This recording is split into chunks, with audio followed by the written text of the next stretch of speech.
that helps, But I think that ultimately what resonates with people is that I'm a regular guy. One of my best friends in the world is a white guy from Brooklyn.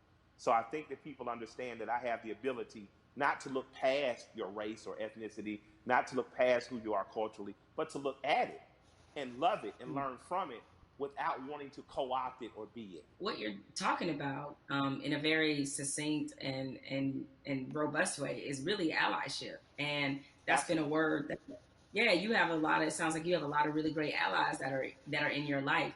Now, in this moment, I've gotten the question constantly. I assume you have too, about how to be an ally. What do I have to do? Right? I've had so many conversations with white people, like really good friends of mine, in the last Yeah. 2 weeks. Where, all right, guys, I appreciate your enthusiasm, but Yeah, but hold on. Hold on.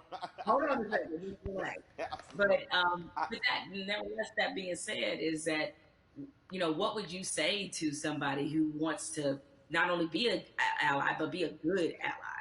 If you want to be a good ally in this moment, white corporation, white person with the means, that's a worthy allyship. On a ground level, if you're just working hard every week, you don't know what to do, you're an electrician, you're a plumber, grab one young man who doesn't look like you, a young woman, and teach them that trade. That's allyship. Allyship isn't just throwing the money, but if you got the big money, put it towards somewhere. But on a very real and basic level, my son had an accident with a man named Keith. I bought my son a car. My son Malik, with a very pretty girl in the front seat, rear-ended this guy Keith. Um, Calls me. I pull up to Keith and the police officer. I say, if he'll allow me to handle this privately, I just don't want to call my insurance company because, I had just got in an accident. I drive fast. My son, Keith, in good faith, gave me the opportunity to do that. And me and this man became friends. I'm literally friends with this white man who told me about Atlanta pre-white flight and desegregation, who's taught me about fatherhood and the importance of presence in your child's life. That doesn't happen if we're not open for it to happen. So an allyship with white people doesn't have to be an organization of saving the world. But you do have to do what me and Keith did. You do have to, on blind faith, trust someone who doesn't look like you and allow that person to educate you. So an allyship is not just calling your black friends saying what I do. It's going to black organizations that might be local and saying, what am I doing? It's calling your friend and saying, what's the next thing you're doing? And I want to be an extra set of hands. Doesn't mean you get to go to the black people meeting, but it does mean if they say, I'm going to feed people on Skid Row, you show up. And you show up with empathy and care and you do it. And I'm going to tell you, we need doctors in that space. We need lawyers in that space. We need legislators in that space. We need the people who are really empowered to be in that space because there's some things that need to happen on ground level that once the grassroots people have gotten it here, there needs to be money put behind these things. A lot of the problems that we have now that are erupting could have been solved in 96, 2006, 2016, and all these other years, but we chose not to because we trusted the right thing's going to happen. Right thing's not going to happen unless we make it. And after that, you have the potential to truly be brothers and sisters. You have the potential to be past the the Hello? fact that I know that I'm talking and I'm with a human being, and at our very core, past any physical difference, my job is to honor the soul of that other human being. So there's no need to have allies because I'm not at war. I truly have a brother and sister. There's no need to have an ally because there's no threat of war. I refuse to send any 18-year-old boy or girl off to die. And that has to be something that's much, much deeper than policy, much, much deeper than the human condition in the last 500 years. We have to get back to that. So that's my humble opinion. I don't know, where that takes white America, but I hope we stay standing up, fighting together. Mike, we've been having this great conversation, and a lot of people watching, they probably want to know, because again, these things happen in flashes. Where 1 minute we're talking about this, everybody's fired up, everybody's willing to do Yeah, things, and then the next minute, the momentum dies. So, how can the people who yeah. are watching now, how can they keep this conversation, this action, this momentum going? Take this conversation, get 8 to 10 people around you, your neighbors and people who live within 10 square miles, and start to see what you can do to affect. And then connect with other people that Avery, may be in shut closer up. proximity, 30, 40, 50 miles, even another city or places that are doing it right, that are doing it right in other places. Connect with those people and if all of us do a Lil little, Baby came out no with a one new has to do a song. lot. If all of us do a little, if all of us pick a little to do, No one will have to I'm do a not sure lot. what it's called. That's a word right there. If we all do a It's little called the bit, bigger nobody has to picture. do a lot. Has to do a lot. Um, Absolutely. Nobody has to do a lot. Mike, I have enjoyed this conversation like I enjoy every conversation with you. I can You know I certainly love talk to you. Yes, it is mutual. The mutual you. respect Absolutely. and love of society right here. Thank you. Absolutely. And more importantly, thank you for everything you do on the ground. I mean, so many people, I knew that you tell the truth the way it needs to be told, but a lot of people during this time of crisis have been Yeah. exposed to you and understand that, you really are for the people. This is I called am. We the Yeah, People. I got kicked from the This party. is you I all don't day know long. So why. thank you for all the work and all the I don't inspiration, know. It all just the like words, kicked me out. everything that you're adding to this I invited you to conversation, and mine. more importantly to this action. With that said, we have to say goodbye, but we don't have to get out of here He's just up here yet with me. because I'm gonna We're toss going this down now. on to my brother Okay. Van Jewel, who can take it from here.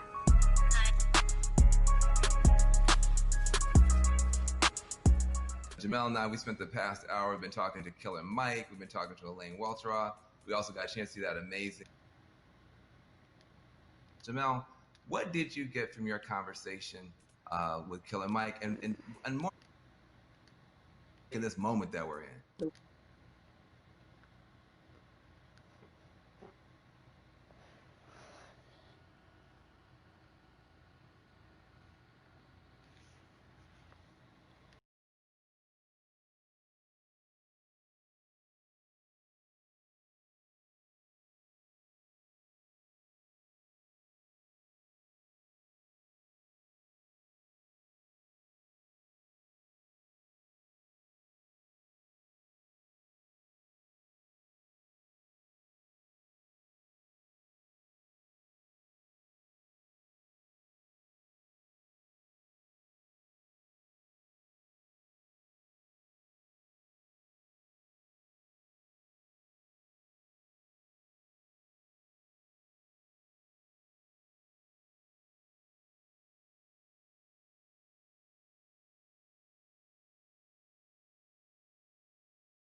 Kneeling on George Floyd's neck. It was so cold. It was as if this were Thursday. And he showed such little emotion, remorse, any emotion you want to name. He didn't show any of that as he killed a man in the middle of the street with bystanders looking on. So I think that situation, coupled with the fact we had already been reeling from Ahmaud Arbery, we had already been reeling from Breonna Taylor. And even though the situation wasn't fatal, there was definitely a storm of frustration at what happened with Christian Cooper. So this all together leads us to this moment where finally, even the most adamant naysayers who wanted to pretend as if this wasn't a structural problem, what could they say? There was nothing else that could be said, and I think everybody who was already fed up decided now is the moment, now is the time. The world has slowed down because of COVID-19. If we are going to address this, this needs to Bruh, I'm happen now. screaming I've this. never seen 20, 30 million white people I asking screamed black people for 80. leadership. That's interesting because they start with, what do you want me to do? I'm like, well, I don't know. Google is a powerful tool. I don't know. I'm realizing now, though, that this is an honest question. How do you think that we as African Americans and our allies can rise to meet a moment like this and actually accept the fact that we may actually have a couple million new allies? And how do we deal with that? That's new for us. I'm glad you used the word leadership because there's a difference between us being put in a leadership position and us being put in an educational position. The educational part, we are long past, right? Like we don't want to be educating anybody else about race. We're not here to soothe you. We're not here to make you feel better. But leadership is something different. And it looks different depending on how you want us to take that leadership. Certainly, we are accustomed to being a voice on these issues. We're accustomed to setting the agenda. It's fine if we continue to lead in that direction. I think what we're looking for is if this were, a relay race, we want to pass the baton and we want you to be able to say, okay, here's what we've been feeling about this issue. Here's what needs to happen to change it. The other part of this race is that you got to be willing to run it just as hard and as fast as we are. Because if you're not, that's why we remain stuck in the flying pattern that we've been in for hundreds of years and decades as we've tried to reconcile this issue. So we have to figure out what is the most useful way of allyship. We see a lot of people throwing statements around. We see a lot of people throwing money around. We need that to be a focused effort, and more importantly, to be vocal about it. I can't I can't take any more double sidedness. There can be no more other siderisms. If I may make up a word, meaning that you give over here, and you're a company that is like, yeah, Black Lives Matter, except for in my boardroom where they don't, or except for in my organizational chart where they don't. So I'm done with that, right? That's great. Charity's great. Charity doesn't change structural racism, right? What changes it is when you actively look in your building and ask, why aren't there more Black people in this building, in this boardroom, in this C-suite? So the allies that we have, what you can do, change the structure and cultures of your companies, of your businesses, of wherever it is you have influence. Start there. The thing I try to tell people is, it puts us in a no-win situation. I want our white sisters and brothers to be better educated and to care more, but I don't want to have to bear the burden of trying to teach and educate all the time. The reason you pay tuition is because it's costly to educate someone.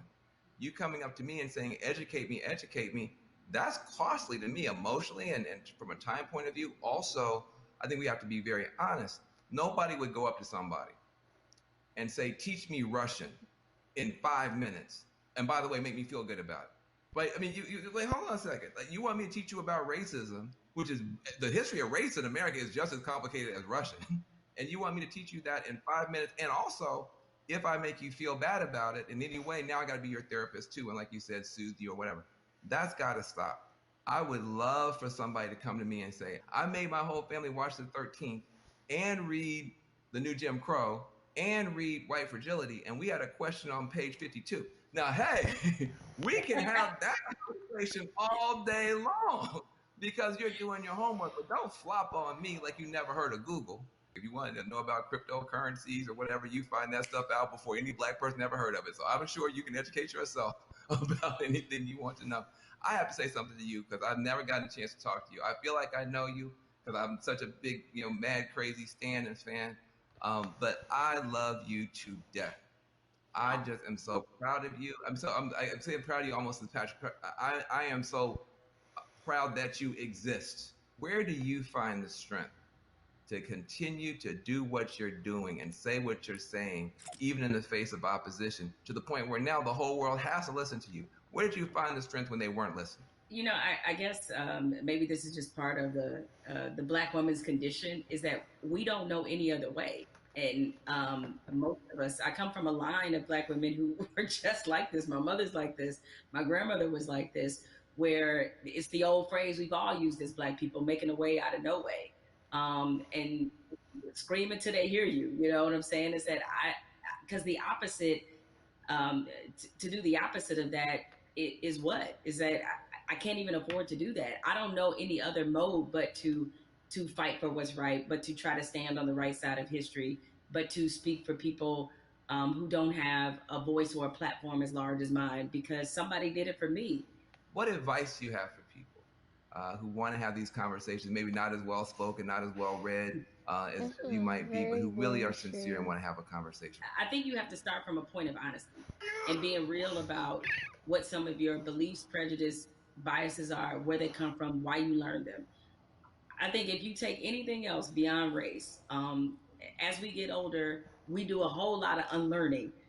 Young folks, when you get to like your 30s, you do a whole lot of that, right?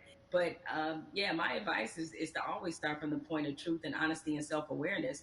And you'd be surprised what you can get accomplished just by digging into those things. I mean, if you know you come from a racist background, or if you come from where race was talking about a certain way, be honest about what those conversations were and what they taught you.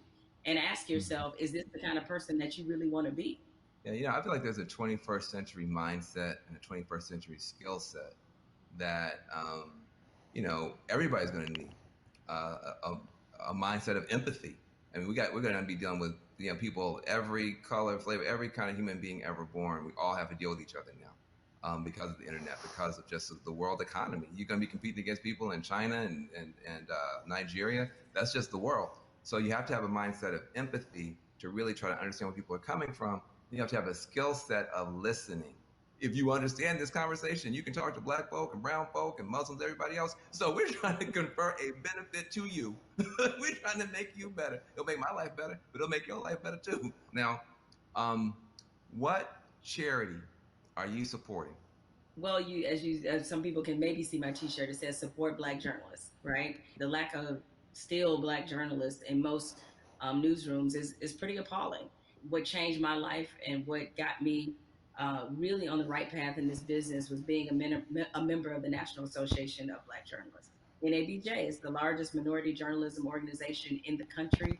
The development, the networking, job fair, internships, scholarships, what happens there has changed lives. You know, it changed a lot of people's careers. I mean, people like you, Van, and everybody you want to think of, Roland Martin, Soledad O'Brien. It's just a number of people, Michael Wilbon, that are a part of this organization and have been able to build legacies there. And so it's on us to, again, usher in this next generation of young journalists who, I get it right now, feeling really discouraged when they look at not just what a lot of newsrooms look like, a lot of networks look like, but also we're under the under the shadow of a pandemic right now. So there's a lot of journalists who have lost their jobs. A lot of companies are downsizing. They need a reason to believe and to be in this business. And so NABJ has done so much for my career and continues to do that for others. So that's the charity that I support and the organization that has changed my life and that of many others. Well, listen, I second that, third that, and fourth that. NABJ is a beautiful organization. I've got groups I want to support as well. But what I want to say to you is just thank you for your light, for your leadership, for your courage, for your entrepreneurship, for your T-shirts and all that type of stuff. Make sure to support the sister businesses, and let's keep this conversation going. Much love to you. Thank you, Van. This is a pleasure. I got good news for you. I got bad news for you. The good news is that people are activating all around the world, all across the planet for change. That is a powerful moment. Here's the bad news. Unfortunately, this is not a one answer fixes everything situation. We're talking about systemic problems, which means it's not just one law or one person. You need 360 degrees of change to shift to get the outcome that's right. But we can get there if we keep talking, if we keep working, if we keep building. And if we do that, we can reshape America. That can be done. It's been done in the past.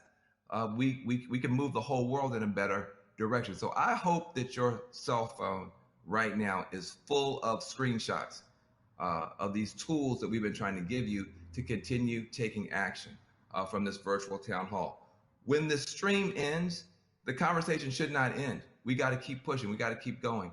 We are in an important moment in history. And what you do is going to determine the outcome. 2020 is going to be talked about for 20 years, 100 years, maybe 1,000 years. But the future is not written. It's up to what you and I do and what you and I decide is going to happen.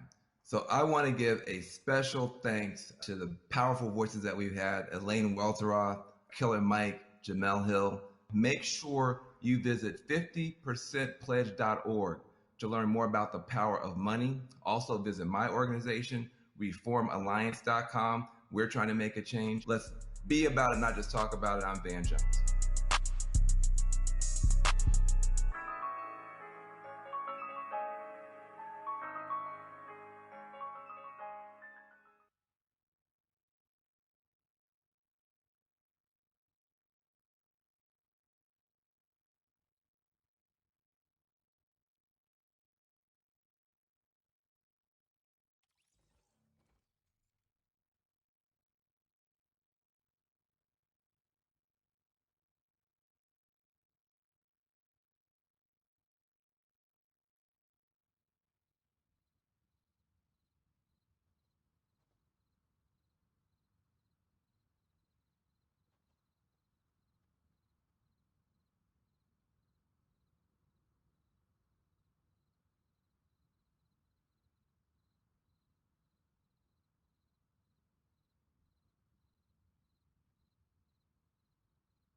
It's over.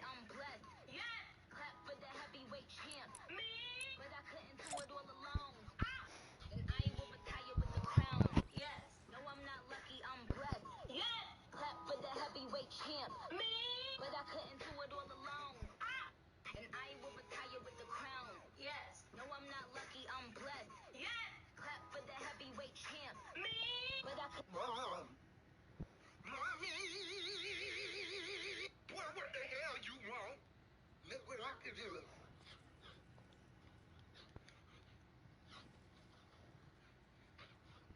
I'm beating your ass. Mommy, what the hell you want?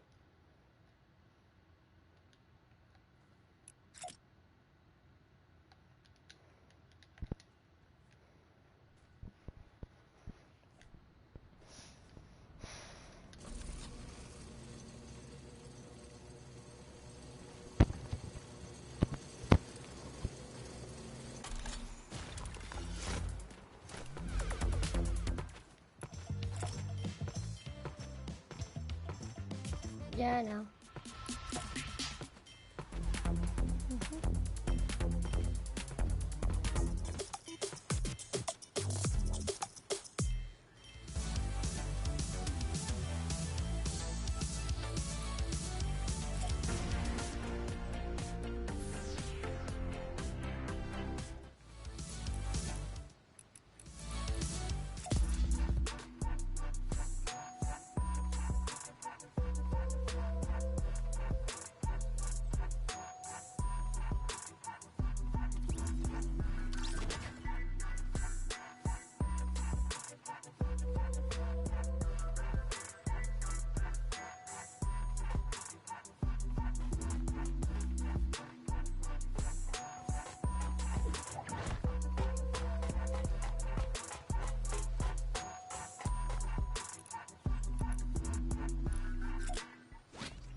Oh, wow.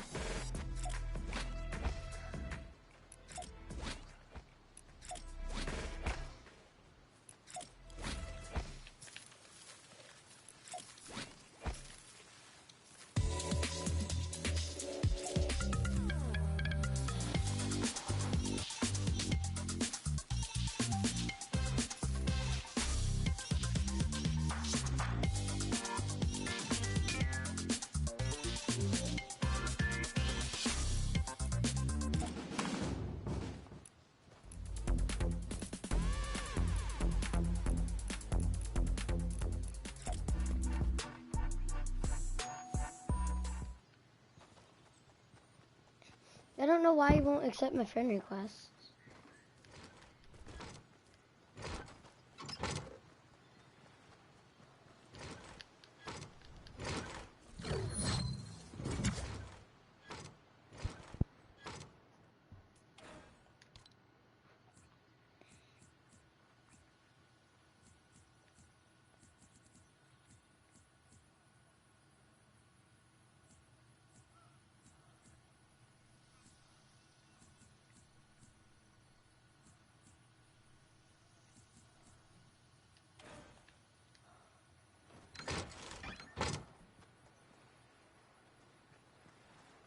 Where's he at?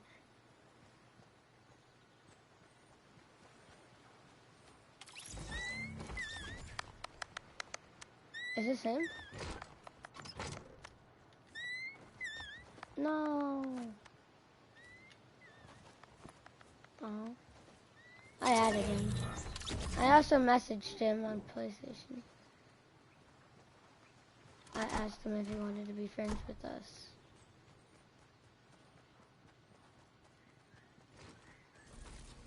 I told him that you were my brother.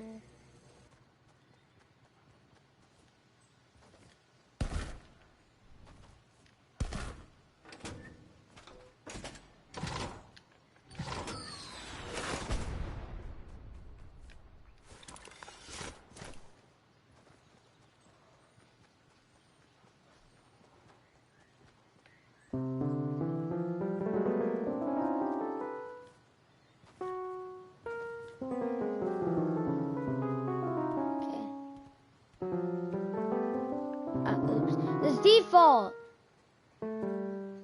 Alright, 3, 2, 1, go.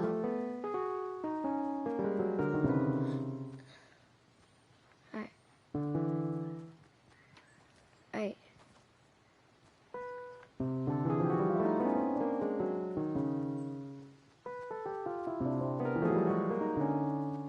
That actually sounded kind of cool.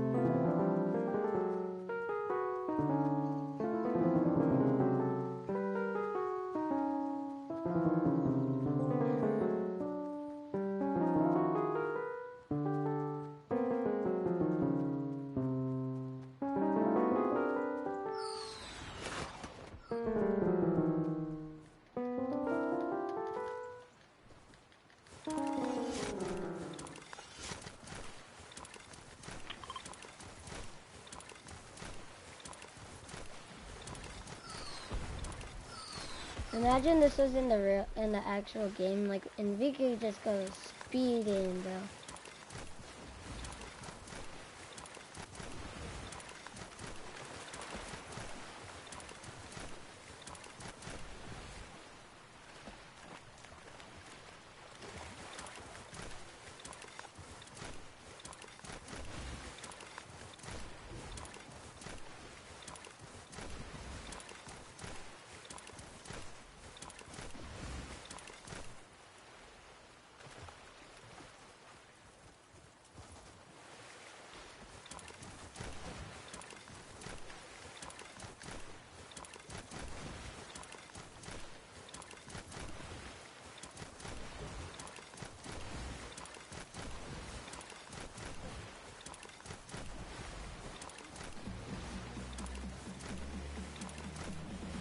I have 6 ping.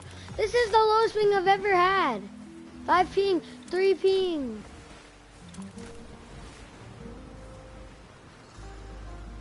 This is my lowest ping I've ever had. Yeah, it is. 1 ping.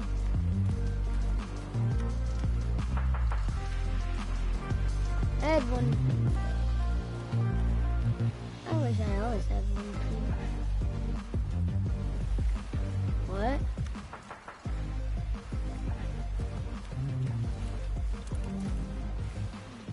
Zero ping, yay.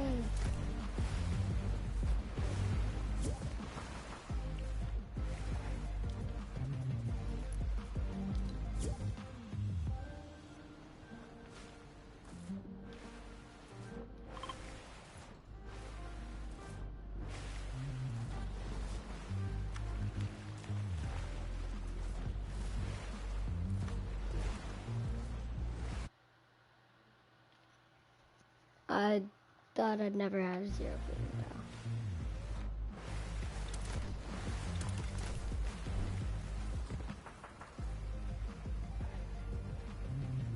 now. I know, but I know, it's just like...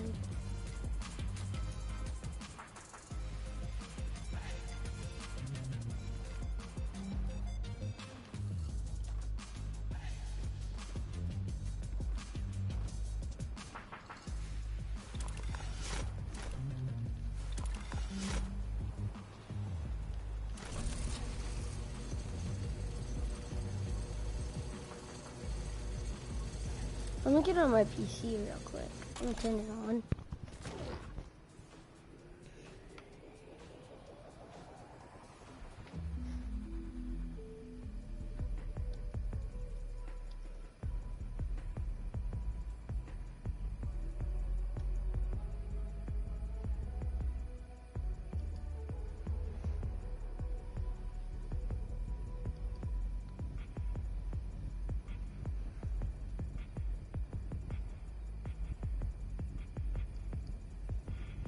What?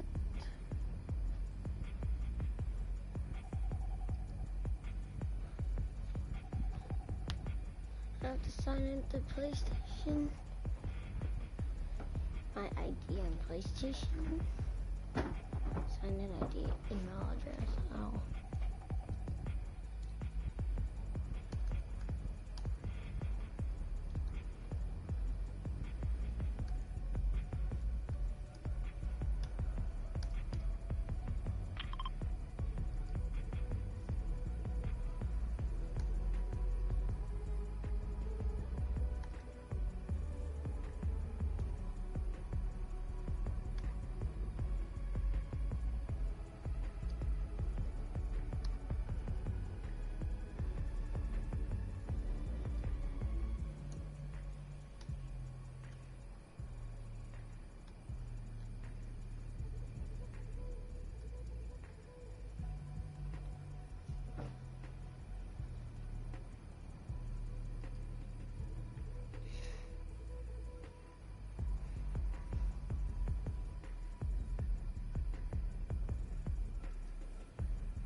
Alright, it might kick me off.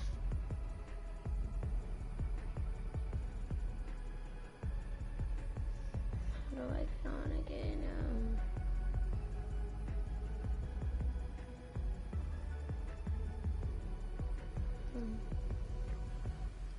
There we go. Yeah, it's gonna kick me off, but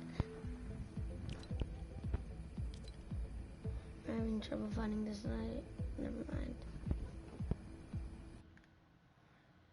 Pull up on the scene. Probably couldn't run.